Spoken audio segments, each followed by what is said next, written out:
Joy is our birthright. It is our birthright. And we get to celebrate it in that way, that we don't have to go earn it. We deserve it because we are. What if the key to transformation lies in shifting your perspective? Hi, I'm Dr. Payal Beri. Welcome to Reframing Perspectives. Every conversation here is about one thing: how empathy changes the way we lead, connect, and create impact. Each episode, we get to explore deep, authentic conversations designed to expand your mindset.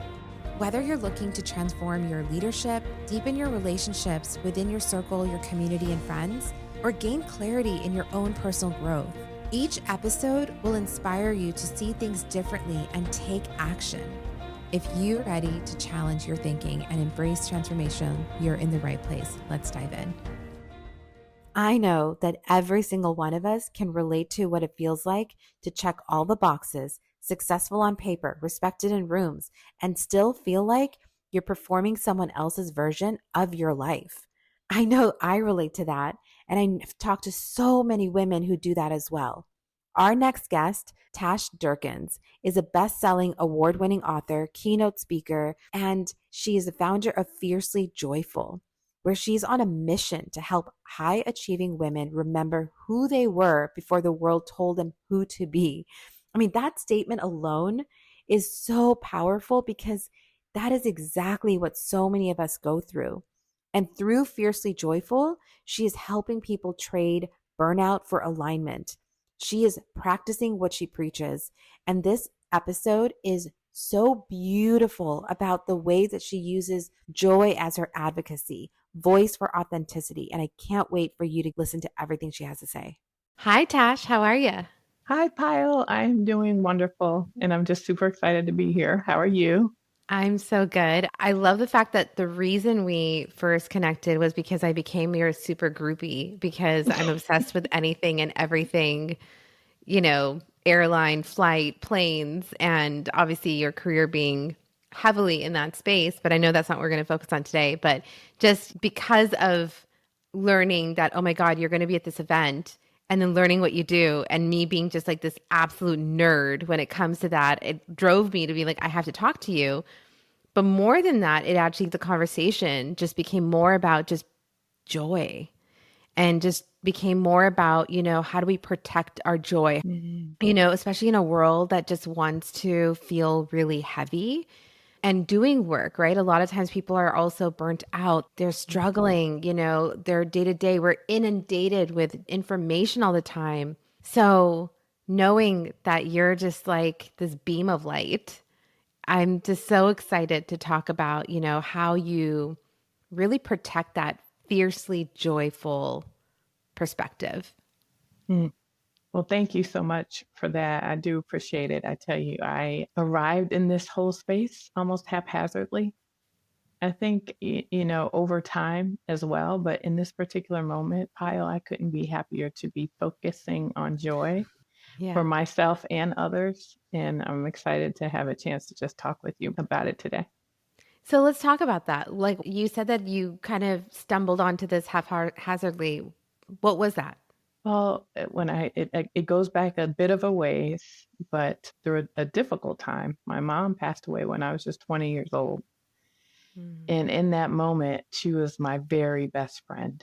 And I remember thinking, how am I going to make it? I don't know life without her from this point on. And I hit a really dark space, and I was incredibly lonely and feeling very depressed. And I know this sounds nothing like joy, but there was a journey getting to the joy. And what pulled me out of that deep, dark depression, because I missed her terribly, but what pulled me out was taking a moment to think about what I did have in the 20 years that she was in my life, instead of focusing so much on the fact that she was no longer there.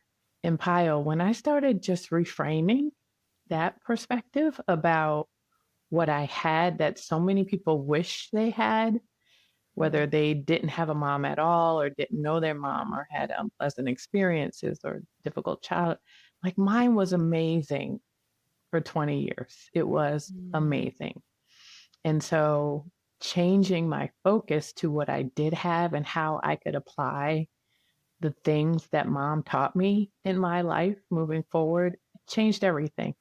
And that's when I became this person that has evolved to who I am today, where I focus on the good and the blessing. And I choose that for myself versus focusing on the lack. I focus on the abundance. Oof. Wow. Starting off strong in that. When you talk about that, the thing that comes up is just thinking about you had to go through and endure pain to realize how do you bring back joy? Yeah. What I'm curious about is, and you're right, there's people who have, their moms around their entire life, but they don't actually have a relationship. Mm-hmm. They don't actually know how to connect. And so they don't understand what that is. And it could be for anything, right? Mom, dad, whatever relationships you have. But I'm brought to thinking and wondering that, do we have to go through pain in order to actually understand and have joy and love joy? I think that is such an awesome question. And what I'll say is, I don't know anyone, I know you don't, Pyle, who hasn't been through some sort of pain. Yeah. And I would say it enriches our ability to experience the good, what's not painful. But I always try to drive home the point that because it's never like we have a finite challenge or obstacle or pain or problem, it comes and goes. So it ebbs and flows throughout our lives, right? It was the recognizing that joy coexists with it. And that for me is just so powerful. There's no reason I have to put my joy on hold because I'm dealing with loss, because I'm going through divorce, which I did, because I'm grieving. I still get to have joy even then, even then. And so I don't think you have to go through the pain to experience and appreciate joy, but I do believe it enriches how you experience it. I do believe that, as humans, we're obviously very complicated. And there's some parts of us that are like, just because of family and cultural and whatever norms you grew up with, like there's that element, and it's like the nurture and the nature, right? So there's part of it is that they're just people who are built in a way where they can find that joy in those moments where they will look for that. They will have the resilience to build that through. But there are other people who, even if you show them the way, even if all of that, they are still more prone to looking at things from a negative place. They have a hard block that is really tough even for them to break through. How do you help that person to think about that one micro step? Because the idea of joy is just too overwhelming and it's too much. So that one micro step that can actually help them move a little bit towards that. Mhm. Oh, I love that idea of a micro step Mm-hmm. because that's what it all comes down to, right? When I talk to my coaching clients about joy, sometimes it feels just overwhelming. And there's also that belief, to your point, that joy is some big, huge thing, right? It's Mm-hmm. a huge life experience. It's a huge win in life. And that's the only way joy comes. And with my clients that do have a block in experiencing joy, it often comes down to helping them think differently from the perspective of those they love most. And thinking about what does that person, whether it's your child, whether it's a friend, a family member, a colleague, whoever it is that does something that makes you feel a little lighter, what is that? What is that? How can we harness that into you choosing joy for yourself? Because I do believe it is a choice. There are some of us who have that muscle, and I think I'm one of them. Gotta be honest. I do think I have that muscle, and I automatically default 9 times out of 10 to joy. And I've worked with people and helped them choose it for themselves. often by helping them see that they were making a choice. Like they are making a choice. And they get to do it whichever way they want to go, right? But it's not by default, which is usually the comfortable place that we're in. And I've been there many a day where I say, well, I had to. I had no choice. But actually, I did. I just didn't want to make the uncomfortable one, or I didn't feel I could. I felt like I was compelled to make a choice that I didn't love. But it was nevertheless a choice. So, like that micro step of thinking about someone you really love, what about them or how you experience them lights you up. You're choosing to see them and experience them in a way that you can also choose differently for other parts of your life. I don't know if I answered your question. That's No, kind you of what did, comes to because mind for me. as soon as you started talking about that, to be honest, the first person came to my mind was like my 10-year-old niece. Ah, She is hilarious. She is so witty. She has the craziest comebacks. She is like the definition of sassy. mm, And it just lights everybody up. Like, I mean, just the other day, even, my brother was just telling me how she goes to school and, she walks to school, but she has a Vespa. She has like one of those tiny, like little kid Vespas. And she just was like pitching to them that, like, I want to drive my Vespa to school on Fridays. And like, she has her whole look, like her sunglasses, the helmet, the Vespa, and her backpack. And like, she just like wants to have this like moment, and it's just like, she's always coming up with like the funkiest. I'm like, wow, you're that popular, cool kid that I never was. And I'm like, kind of almost like intimidated by my 10-year-old niece because like she's so cool. Like, I want to be her. But it's just like she just sees herself as this like mm, light. And, so when you were talking about that, like I was just thinking about her literally. It was just like, she is just, you can't think of her and not laugh, because like she's just going to bring, like, you just think of something she said and it's just going to be like, oh my God, that girl. So, but I love it. I wonder though, like, how you talk about joy and, and all of these moments that you're talking about, right? Connecting it to the person you love. And immediately I'm happy just thinking about her. And, but there's also this piece that I think that people feel guilty Mm, for having joy, right? Um, and there's different levels of it, meaning that you can feel guilty if you're going through grief. You can hmm feel nervous to show your joy because there's that paranoia of like, oh, if I show it, someone's going to put the evil eye on me, mm, right? There's that belief system of if I have a lot of joy, that means, oh, I'm happy. That means something bad's about to happen. So I got to be careful with how much joy that I indulge in because this doesn't last forever. mm, mm. You know, could completely agree because I've also experienced that. I've worked with folks who've experienced it. And, two things come to mind for me that I rarely hear us talking about out loud. The first is joy is our birthright. It Mm. is our birthright. And we get to celebrate it in that way, that we don't have to go earn it. We deserve it because we are, period. Like we deserve it because we are. And two, I see, particularly for some of the clients who really are just like, joy, whatever, happiness, I can't stand it. It's just covering up something bad that's going to happen, right? I say joy is resistance and joy is strategy. Mm. And again, you get to choose what that looks like for you.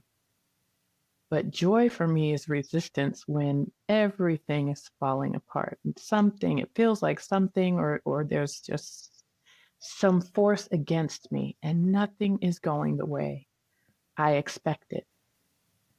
That's when we have an opportunity to leverage joy to express the desires of our heart and be less attached to the outcome. Ooh.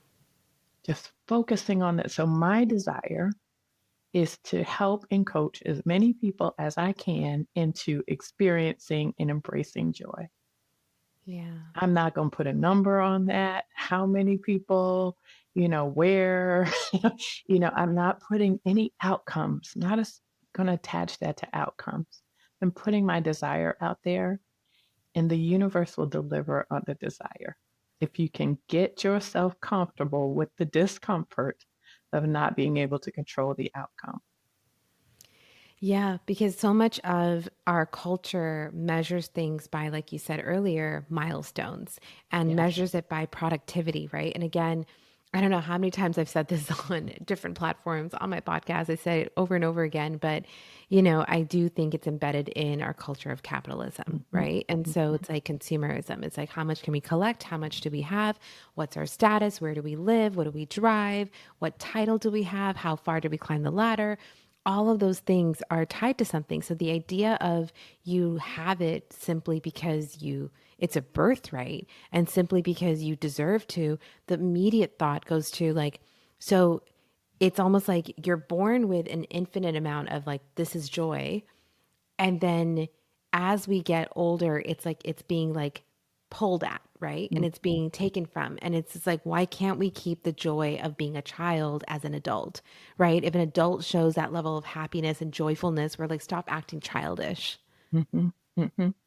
And that is the key. You said it so beautifully, Pyle, because yes, I believe capitalism, I believe systems have driven us to that place of feeling the need to diminish Mm, joy, to, as you said earlier, to feel guilty about joy, and recognizing that it's actually a choice for us is where we can do that again, that reframing, because what is it that your soul and your spirit wants mm, without the focus on the fear of losing it?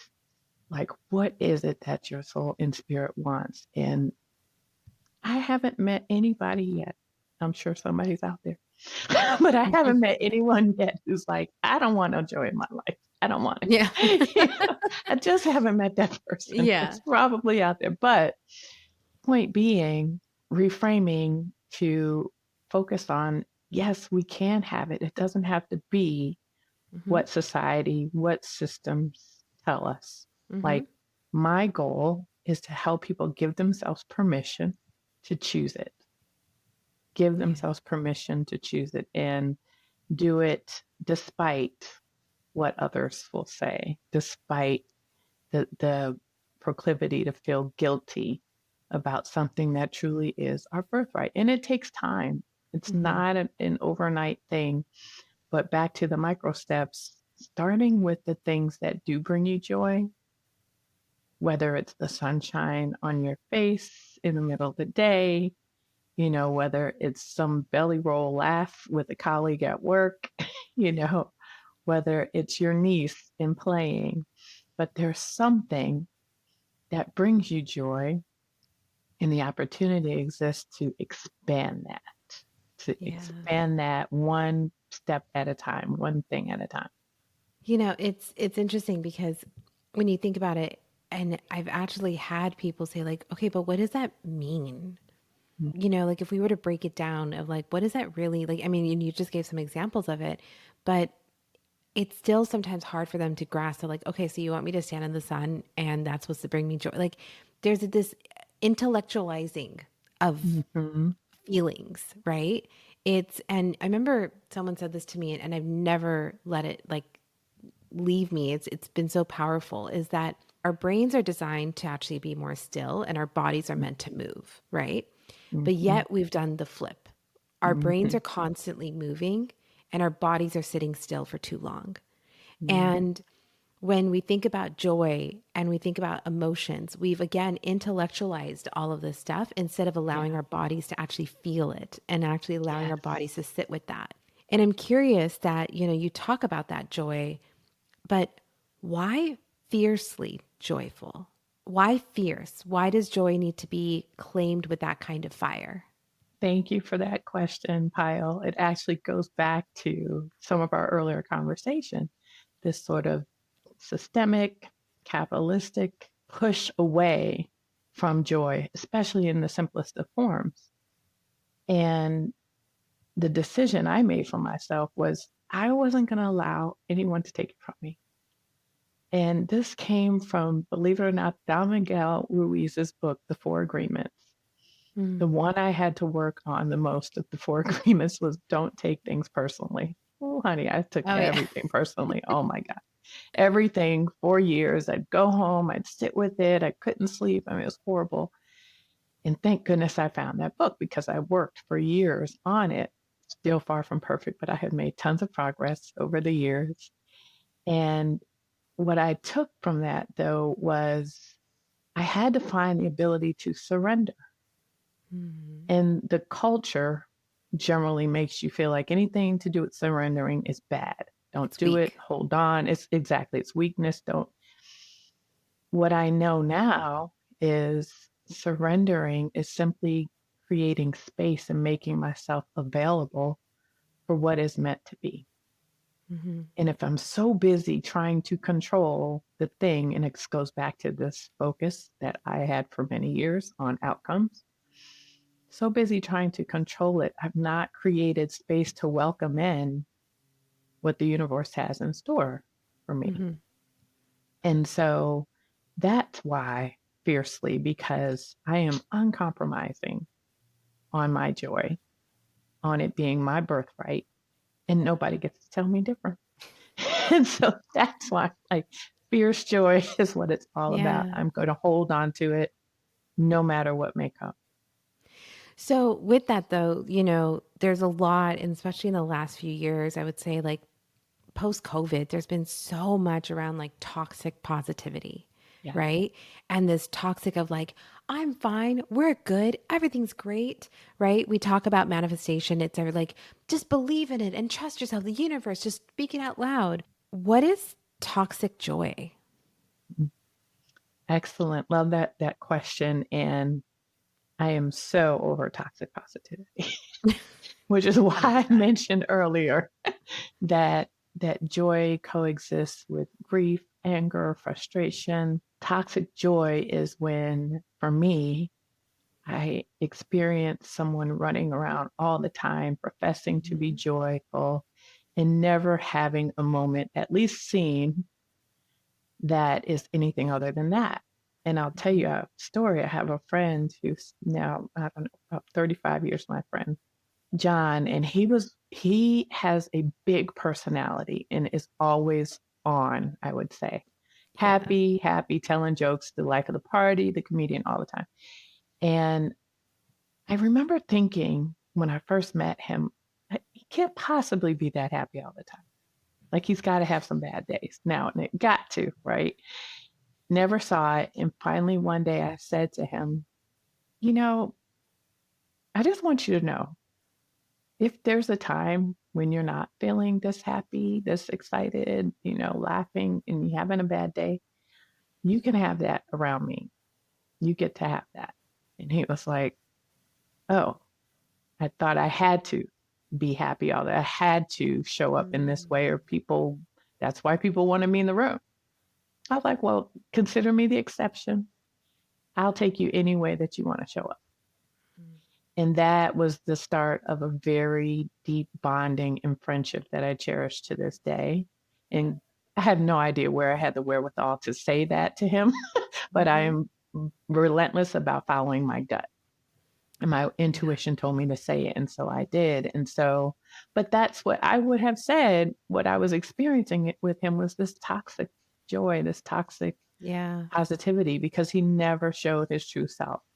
And I didn't get to know that until after we had that conversation. And I think that so many people are performing all the time, Mhm. right?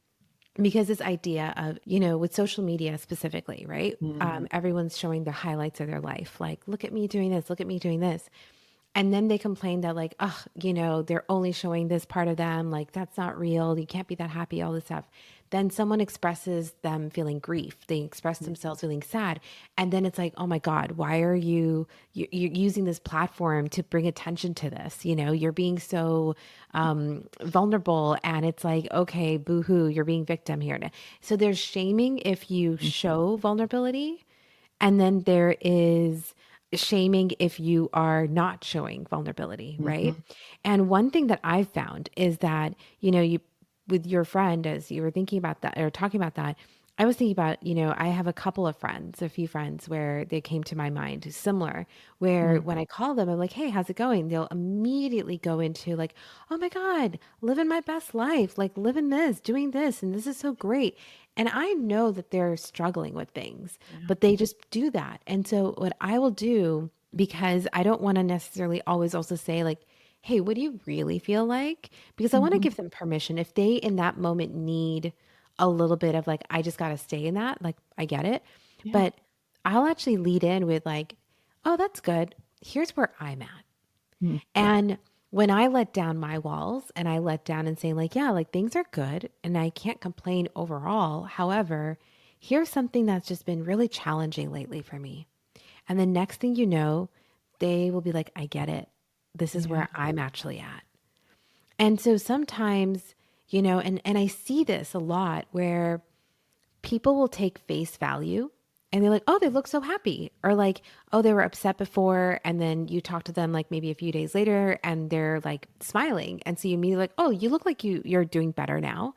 And it's like they're masking. Mm. And so when we take people at face value for how they're feeling or thinking, and we're not like digging deeper or, using ourselves as an example to help them open up their walls, I mean, what can people do to catch the masking? Especially if they're not comfortable with that. I think the other challenge is the fact that as a whole, as our society, we just don't communicate well. Mm. We do not know how to communicate. And I'm going to go on a side tangent, but there's this whole thing that I really believe that, your kids are being raised by parents who also didn't learn how to communicate properly.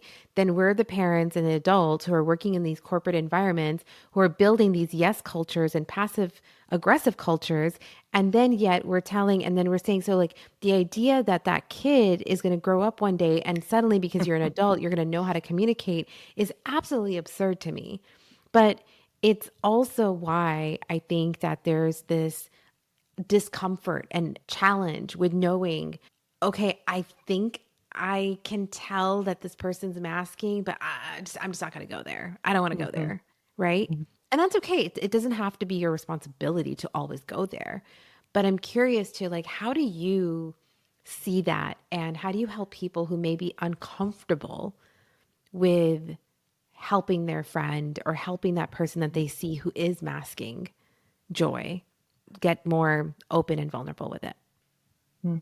I see that a lot too, where folks are masking and we know it, but we're uncomfortable addressing it, right? Yep. We're just like, I'll just let that be. If they need me, they'll let me know, right? Right. I don't want to And impose. yes, yes, don't want to get in their business. They'll tell me if they need me, and Do you two think things that come to that is mind. Oh, go ahead. cultural? Do you think that that whole like I don't want to get in their way is because we live in this individualistic society of like, Mhm. you don't versus like for example being Indian, you don't tell someone I'm coming over, you just go over. You're just like walking in the door, you're just calling, you're like, "Hey, I'm on my way." Like there isn't this whole idea of like, "Oh, do you have time in your schedule?" Like Mhm. yeah, try saying that to an Indian family. That's not going to happen. But, over here in the US, it definitely is that like, oh, let Yeah. me text you. Are you home? Is it okay for me to come over? So I'm curious if that is, tying into this as well. I think yes, Pyle. I think there is certainly a cultural aspect there and part of the American society around this shame of admitting something is wrong. Hmm. I had a coworker whose husband suddenly had well, actually, the husband was my coworker, and I was talking to his wife, and he suddenly had a stroke that he never recovered from. Unfortunately, he perished. But when it occurred, his wife didn't want me to tell anyone. She said, "You can tell people he's ill, but don't tell them what happened. Like, I don't want anybody to know it's a stroke." I had such a difficult time. I couldn't understand why, like how people, so on the outside and on the sidelines, and I write about this in my book, your loved ones are sitting there waiting to be called in. They're waiting for you to bring them into the game because they want to help you in any way, shape, or form because they love you. They will be there for you. And they're not the ones that are going to judge you. The ones who will, nobody cares. Let them be. But bring your circle, right? And so I knew that everybody would just want to help. But I was, she asked me, and so of course I honored her wishes not to share that information. But I struggled to understand why the concern of being judged was more at top of mind than the interest in being supported. So for me, very very much cultural. And the other thing that comes to mind for me when people are experiencing someone feeling off to them, they oftentimes don't want to say something because then there's this feeling of, well, I got to fix it. If they tell me, I got to fix it. No, no, you don't. But that's what we feel like. We feel that you mentioned responsibility. We feel this ownership and responsibility to fix. We simply need to listen and ask people what it is we can do to support them. Let them Yeah. know that we're even there. And the question I usually tell people to consider, and I've said it to so many people countless times, but when I feel like something is off, I say, I just want to check in. Something about how we're engaging right now makes me feel like your shoulders are a bit heavy. How are your shoulders heavy? Is there anything I can do to support you in this moment? Mm-hmm. 9 times out of 10, people are like, oh my God, you have no idea. And sometimes they're like, I can't get into the why, but yes, I am very much dealing with something right now. And I just Mm-hmm. want to say thanks for seeing me and acknowledging it. Yeah. And so that's the thing that we can do that is so incredibly beneficial is to acknowledge it in a way that feels authentic to us, but don't be worried about fixing it. That's not our responsibility, but to acknowledge that our loved one or colleague or someone Yeah. is experiencing something. That's really the biggest thing we can do to respect and honor support for them. It's so true because I think about times where a friend or someone may have just asked me, like, hey, how are you doing? Like, and how are you really doing? Right. And I don't necessarily want to get into it, but I'll say, yeah, it's been tough. It's been rough. It's been, heck, this first quarter of this year was like one of the roughest quarters for me. And it was a lot. It was a lot that I was storing in. And just that person asking and just saying that, like, I felt that relief. And it was just like, I actually felt in those moments that I could smile again. I Mm-hmm. actually felt in those moments that I was like, oh, wait a second. Just by acknowledging that it's tough and not having to wear that it's tough, like I'm not Yes. having to wear it, right? I can actually be like, okay, I can put that down for a second. Like, yeah, thank you for acknowledging it. It's been tough. It's been hard. Then I feel like, I can breathe a little bit. Like Mm-hmm. now let's talk about all the other things. Let's laugh about this stuff, right? Like without the acknowledgement piece, it feels like you're carrying this weight that you're hiding something. Yeah. You're being in secret, right? And that can be challenging. And to go back to your like earlier point about, your friend who was big and, boisterous and just, the comedian and stuff. And literally textbook psychology 101 that we learn in our program, right? Is that Mm-hmm. the comedian in the family is the one who typically actually is holding on to most of the emotion and they're just processing it through comedy. But comedy doesn't necessarily mean that they themselves have actually processed their emotion. They're just becoming the outlet for everybody else. It's so well said because that is exactly what he was carrying for so Mm-hmm. long. And he ended up in a very challenging situation where he was struggling with seeing his child. He had a child and was no longer with the mom, and it was such a difficult time. And what an honor for me it was that I could be there to support Mm-hmm. him in those days, in those times, because of the earlier relationship, that we developed. And he's a very empathetic and kind of compassionate person, but would certainly say he doesn't have all the right words to say, right? Mm-hmm. Well, Pyle, he ended up being one of the first people I talked to when my dad passed away roughly 10 years after my mom, and it was really difficult. I found out as I was driving home from work, and I called him, and he's like, I don't know what to say, but I'm coming over. I'll meet you when you get home. Wow. And when I got home, he had this torn piece of paper that he'd worked on before he came with a list of things he thought I should be thinking about in that moment. And it was like such a beautiful gift and but beautiful kindness. He acknowledged he didn't know what to say, but he brought what he thought might be helpful, right? And that was exactly what I needed, was just someone to sit there, support me, and think through this tough time ahead.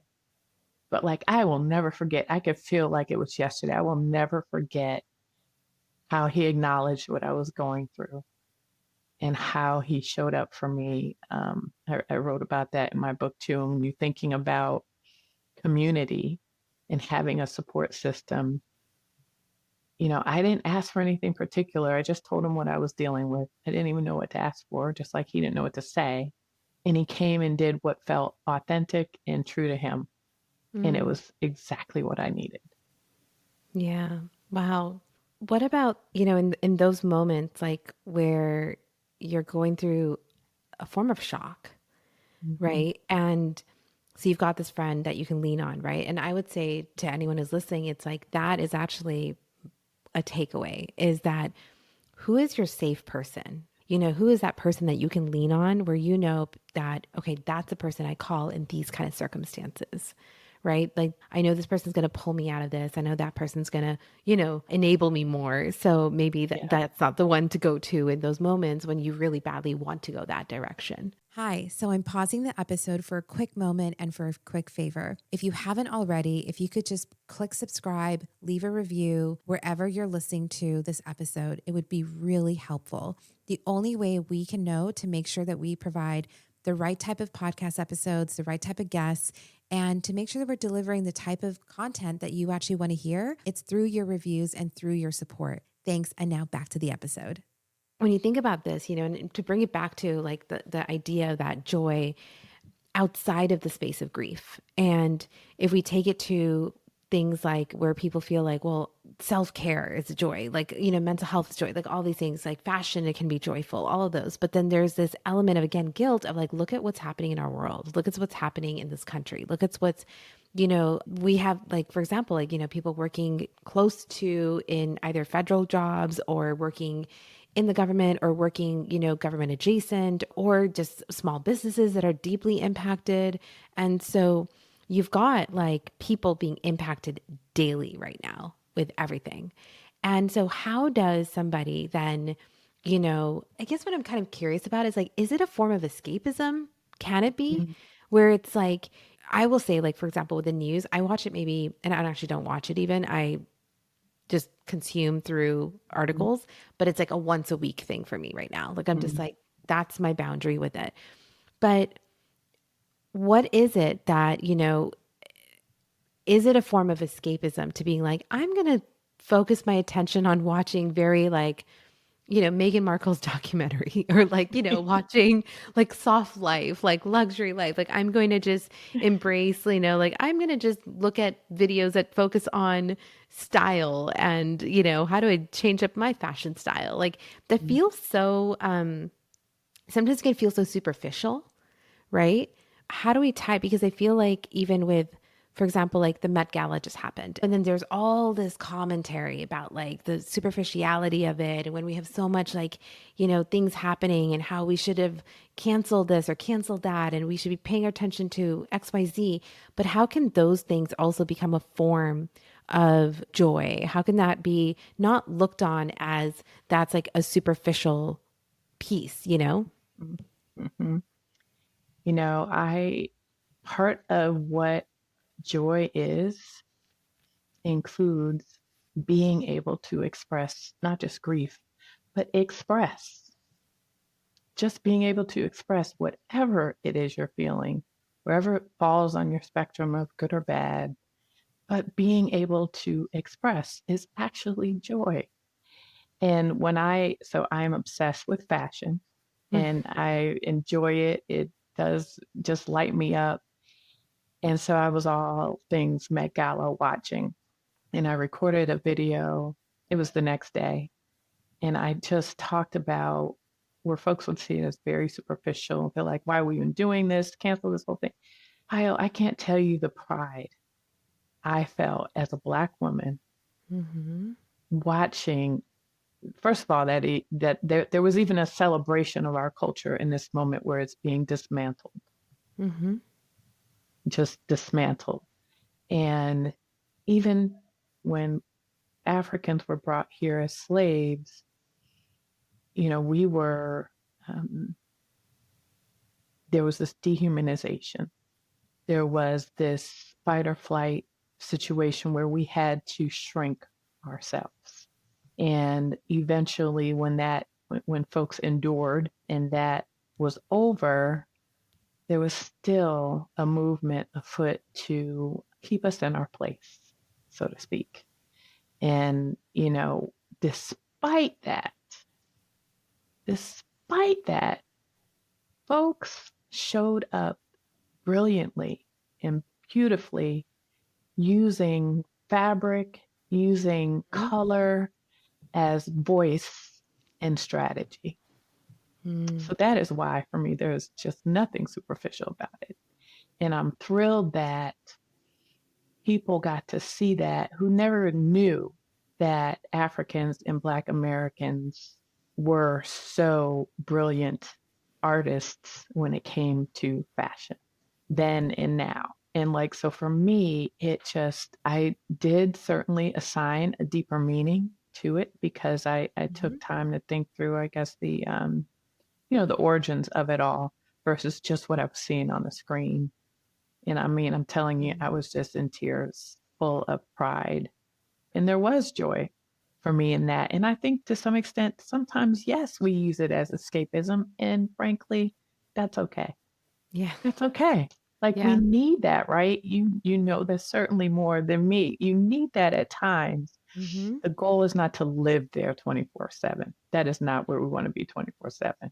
No, I mean, there's two things that come to my mind, right? One is there was actually more representation of South Asians that were actually at the Met Gala this year. Yes. And it was, these Bollywood actors that were there, singers that just were starting to see India as also on the map, not from this idea of it being the slums and this poor place, whatever, but really having in the last few years shifting that mentality and understanding of the culture and the stance of what Indian tradition brings, and also just the relationships that it brings, the culture, the vibrancy that it brings. And it was beautiful to see that. But what also comes to my mind is, obviously just growing up in an Indian household, Bollywood was a big part of growing up and watching these movies. And you see the movies are, a lot of them have song and dance in it. So it's very musical and all of those. And for a good period of time, you're just escaping. You didn't necessarily see as many docuseries, documentary, independent film type of movies. You saw more of the they're suddenly dancing in the hills and the mountains of Switzerland, and they're in just beautiful music is happening, and you're just completely escaped because life is so hard and life can be so tough and stressful. And so to be able to have those type of escapism, it just helps balance that out. It brings that joy back. It brings evidence back that this does exist. This can exist. And it feels like that brings some form of joy and some brings of hope that it is possible to live this way. It is possible. When we see, South Asians in Hollywood now, Mindy Kaling, Hassan Minaj, you see these representation that they're not having to put on an accent in order to be in a TV show. They're now representation of no, they just are an Indian person who are here that are living in this way. It brings evidence that this is possible. It brings that hope, and then it reignites that joy of knowing that oh, wait, life does not have to be so hard and serious all the time. Yes, that is part of life.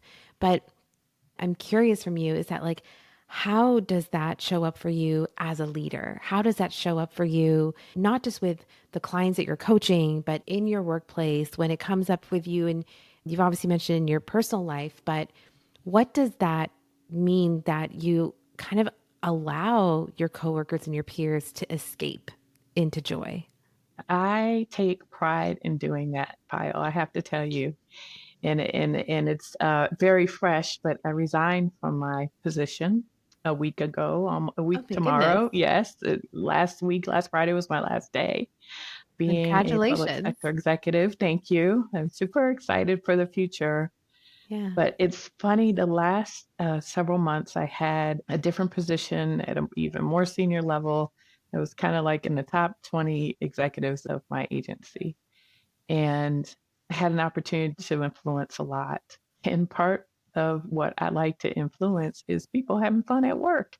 And Yeah. so one of the things I did, I am a big coffee drinker and tea, but coffee in the morning. So I set up a coffee and tea station.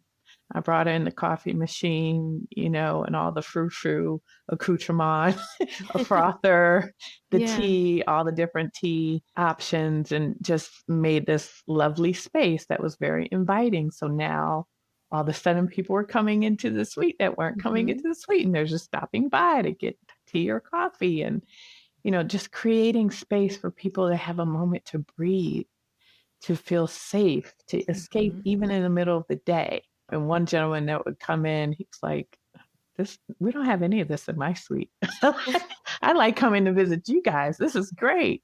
But that creating space for levity, creating space for a moment to smile and breathe, like it doesn't have to be 24/7 nonstop, Yeah. serious, focused on work. We were still incredibly productive people who Yeah. had fun while being productive.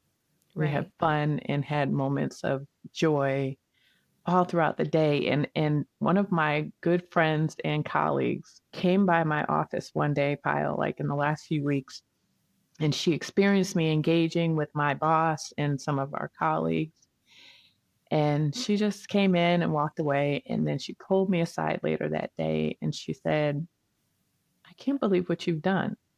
I was like, what?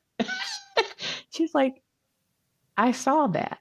I saw Mhm. the culture in that room that was not there just 3 months ago." She said, "I Wow. cannot believe you accomplished this in such a short amount of time. Yeah. You just changed the entire experience in that organization at that level." And that made me feel so good because I showed up as me. I didn't allow the circumstances, the trying times to stifle what I bring, which is a certain level of energy. And I brought it and it was good, Pyle. It was good. Hmm. No one ever got hurt by having more joy in their life. Right. Like, n- pain never happened because someone was having a good time. Exactly. Exactly. And only if organizations, institutions, people, communities really leaned into that.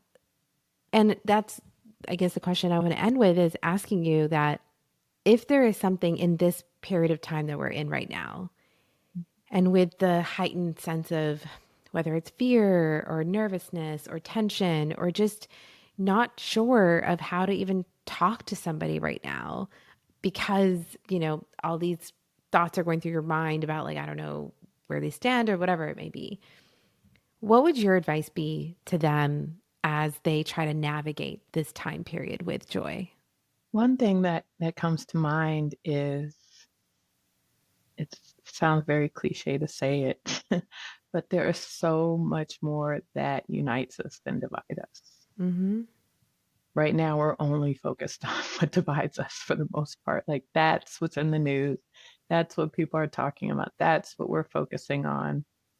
And it does, I'll say, require a bit of discipline to focus on what does unite versus divide. That's what I've been practicing in this moment. Mm. And what my friend and colleague saw came from me showing up in that truth Yeah. versus the truth focused on what divides. And I do feel proud of what she saw. And I'm so grateful to her for pointing it out because I hadn't thought about it really. But it was me choosing to not focus on or even assume what someone else is thinking or someone else believes. Because a lot of times I was assuming, we all do, but to just focus on what I was experiencing with that person and let loose the assumptions. And oh my gosh, how fruitful the experience became. Just so fruitful. And that's where there was this joy that came about. I mean, we were laughing, I would not have predicted it myself. I'm telling you, I Yeah. would not have predicted it myself because I worked in an environment where I had my bosses were political appointees who I would have assumed had very different thoughts and perspectives than my own. Mm-hmm. And I could have chosen to lead with that in mind. And I expect the relationship would have been much different. And I chose to lead instead with humanity and compassion in mind. Yeah. And I'll Sweet. tell you, when I didn't want like a big party or anything, but we did a fun happy hour. And those folks showed up, the appointees who showed up, and someone said they assumed like they kind of wanted to hang with the other political appointees and not really talk to everybody else. And so someone said, "Hey, they're over in this corner. You can find them over there." And one of them said, "Oh, I'm here for Tash. I don't need to see them. Where's Tash?"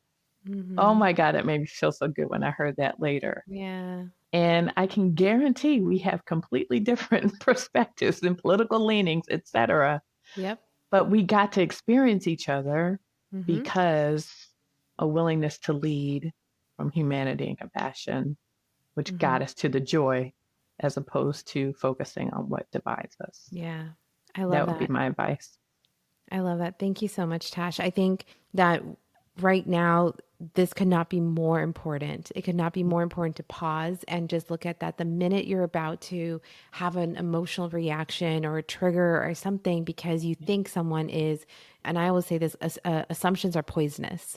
And Yes. so if you can actually take that moment and instead of making an assumption, ask a question. Mm-hmm. And, flip that so that you realize like, wait a second, like, oh, we have this in common. Like, wait, oh yeah, of course you're here for Tasha. Of course you're here for this. Mm-hmm. You can uncover so much more about a human and about a person and learn so much more if you just flip that assumption to a question, and it can lead you to so much joy. So thank you so much for all of this, Tash, and just for the work that you're doing. And I'm so excited about this journey that you're on as you're going to continue to spread joy and continue to lean into that for your clients, for the people around you. I'd love for everyone to know where they can find you. Thank you. Thank you for that. And I really, again, appreciate the honor of being able to join you for this conversation. I Yeah. really enjoyed myself. I am all things fiercely joyful. So my website is fiercely-joyful.com. I'm also on LinkedIn, Natasha Durkins on LinkedIn, and folks can find me on TikTok, Joyful Tash, on TikTok. And if I could just add one thing Yeah. that came up when you were closing, Payal. I posted about this recently too. One of the kindest things we can be to one another is curious. Yes. To your point, right? Asking a question. It is so kind to be curious rather than to assume. And so taking the time to ask why or to understand, curious, not in an investigative way, Mm-hmm, but mm-hmm. just to get clarity, that is an opportunity to be kind to one another. And I Absolutely. embrace that fully. Yeah. Well, thank you so much. And I'm so excited for everyone to just hear this because I think it's honestly, it's like when you're in a desert looking for water, like Mm. we need this. So thank you. Thank you. Thank you so much, Pyle. I really hope that you enjoy this episode, and I just have one favor to ask you. If you could just make sure to hit that subscribe button, leave a rating and review, it's going to help us tremendously to make sure that we reach as many people as possible that you think should be listening to our episodes. I'll see you next week for another episode, and thank you so much for leaving that one review, that one subscription, and sharing this with your friends.